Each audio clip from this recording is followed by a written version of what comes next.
WASAC po, ang meaning po ng WASAC is Welfare and Services Associated with Hospitality Qatar.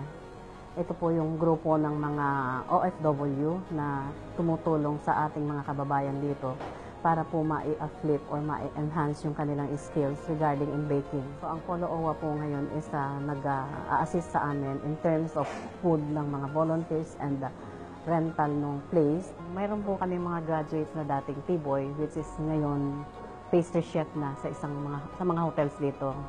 So meron din po kaming graduate na dating domestic helper, pero ngayon po isa na rin po siyang pastry chef. Yung iba naman, they cannot afford na to pay. So libre po talaga. Ngayon, ito lang pong huling batch, nanghingi po kami sa kanila ng 300 reals each para po sa rental ng lugar. Standalone villa.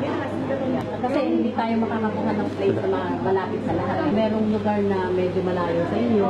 Volunteer na nagluluto ng mga pangarap ng ilang OFW na naghahangad sumarap ang buhay. Hindi lamang dagdag na income ang natitimpla sa bawat attendee, kundi paraan ito sa pagtaas ng moral nila dahil sa dagdag dunong sa harap ng pugon.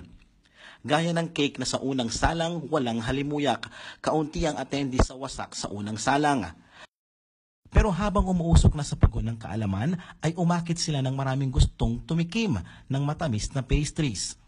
Hanggat nandito po kami, willing po kami to volunteer para makatulong. Ang kailangan lang po talaga namin yung lugar. Nangangamba nga lamang si Aling Rosaline, ang hepe ng pugon, na baka mapanis ang sinimulan nilang putahe ng malusog na kapalaran para sa OFWs ng Qatar.